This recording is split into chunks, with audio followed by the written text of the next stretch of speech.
So that takes on to JSA issue 5. Jamie Robinson and David Goyer writing. I think it's probably the last issue writing, without John's at least. And then we have Derek Achillon. I'm going to say that is, or I mean, it could be O'Coin, but I feel like it's a foreign name, so I'm going to assume it's not just that. Regardless, this is an issue obviously picked up with the cliffhanger where Sand kind of fell through the earth, and we start with that happening where he's kind of falling through parts of the crust. We actually, I didn't even noticed this until I just looked just now, but there's like a dinosaur skeleton, like he's went past. That's a nice little touch. But he eventually kind of like climbs back up to a surface wherever he is on Earth, and he ends up in like a beach. I actually love that panel of like him coming out of the sand and the beach, and this like woman in her bikini just like going ah. I really like his face and the struggle that he's going through. Mm-hmm. I think her reaction doesn't quite work for me. I wasn't even meaning the art. I was just meaning the what's happening. The actual the happening of it is what I enjoy. I mean, yeah, but the art on him's better than her for sure. Yeah, but he's at Tyler Co. getting checked up, which has the granddaughter, the great granddaughter of Rex Tyler. So she has a kind of a moment meeting the new Hour Man with the memories. It's a grandniece. Grandniece, sorry. Yes. Okay. I get the relations right. I mean, he explains that basically he's changed from being carbon based to being silicon based, and it's probably because of this thing that happened to him when he's passed when he was a sidekick with a gun, where he did go through this rough patch, but they thought they'd fixed it. They thought they cured it, but it's kind of came back in a weird new way. That said, though, as we see throughout the issue, it does lend him to some new powers where he can now kind of like travel through different types of material. Anything that's got silicon in it, he can travel through now. Yeah, it kind of presents as the way the Flash phases through things. Yeah. So that's kind of interesting. Yeah, definitely. Yeah. Mr. Terrific shows up, kind of the first time we see him. Michael specifically, that's Mr. Terrific. Yeah, I think that's important in the sense that, okay, it's another legacy character, which is obviously the key focus of this book right now. Oh yeah, because when he's talking to Sand, he's like, "Oh, it's nice to meet someone who fought alongside my namesake, the original Mr. Terrific." Yeah. So no, it's nice to have those beats. And it's funny because when he leaves, maybe you should come by the JSA headquarters sometime and maybe hang out. And he's like, "Yeah, maybe I will." So it's kind of even hinting there that he's probably going to join the team later. Mm. He's probably going to be around. John Stewart, who's not an active Green Lantern anymore, is the architect for the renovation of the JSA headquarters. And I liked his company name, Shining Light Architects.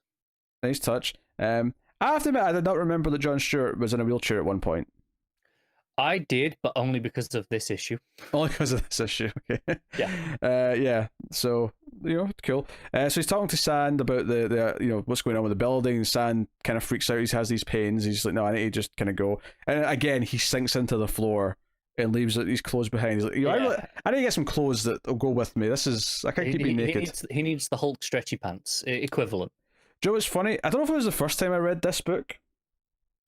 No, it must have been the second time I read this first trade, but the villain that he runs into here, was it Geomancer? Yeah. He'd just been on The Flash, so I remember reading this issue soon after that episode and being like, oh shit, that shitty villain that was just on The Flash, he's here. Was he on The Flash? Yeah, he was in an episode of The Flash. See, when you said he was in The Flash, I assumed you meant like some random issue that you'd read at the time. No. He was on a TV show. Not the TV show. I don't recall that at all, but I will take your word for it. Yeah. And Sand obviously has to stop him from causing chaos. Knocks him out. Does whatever. This is a fun little action sequence. That's what it is. He's kind of in sand mode the whole time, so he looks kind of like Sandy. Coloured. Yeah, I think that's... I think he looks a little bit too green. He looks a little hulky. Yeah, I'd agree with that. Should be a bit more yellowish. Yeah. Or brownish. Well, maybe orange. You know what I mean? Like sandy coloured. It's yellowy, browny, orange. In that range, I think is closer than the green that we're seeing here. Yeah, I think what would be good if there was a method they could use to give it kind of a sort of a texture, to give it the kind of the sandy quality. I don't know if you do that with like sort of colouring it with a different technique, like maybe using a sponge to colour them instead of with the pen or whatever. Kind of give it the really fine spots. Yeah. That may be a tactic that they could use for a character like that. He actually ends up falling to the ground again, though. And there's a great panel here of his hand. It's the opposite. You know how the hand coming out the grave that you get in a lot of horror movies? It's the opposite of that, where it's going down and the sun's behind it. Yeah, it looks great, doesn't it? Yeah, very nice moment. But he actually does this as a ruse and comes back up and grabs Geomancer from the other side. So there you go. That's how he wins that fight and knocks him out. So we see him. He's got his new outfit that will travel with him. He still wants to be called Sand, even though the others. But was it Geomancer said he was working for? Was it the council? So Alan's going to look into see if he can figure out who the council are. You know, is this anyone we know? Is this some group of villains we have to be aware of? Sand demonstrates he's sort of control that he's getting over his powers. He scares one of the workers, drops his screwdriver. To be fair, if someone just popped out of a wall in front of me, I might be a little bit worried too.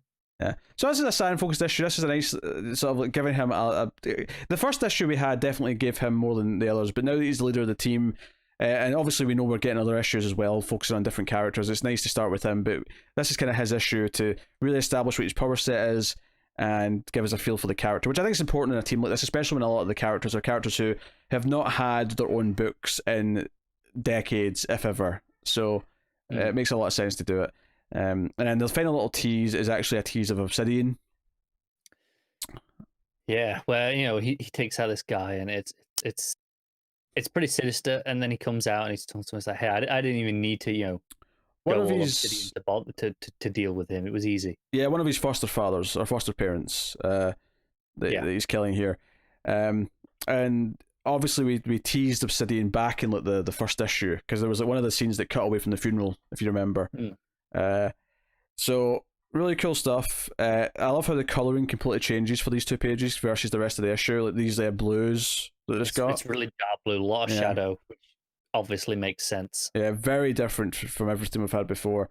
And that's the end of the issue. That's the end of that. So the next issue is actually, I believe, the first John's issue. It is John's, still with Goya though.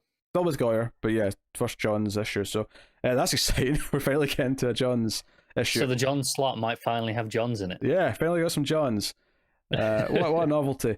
No, it's a solid issue. I mean, it's not my favourite so far of the I think run. In many ways, it might be my least favourite so far. Even though there's nothing really wrong with it. It's just not that exciting in its own right. It's a really solid. Okay, this is establishing Sand. He's going to be the leader, so we've got to do this first. Mm-hmm. It's just not that exciting either. Yeah, this is a solid 7 if I ever read one. I would agree with that in every way. Yeah, it's a solid 7. Not too much to complain about. Nothing too much to overly praise. It's just a solid continuation, doing some proper character building that it needs to do, so we understand Sand and who he is and so on. And a couple of teases for things coming up, of course, as well. So, really cool stuff. That is JSA issue 5.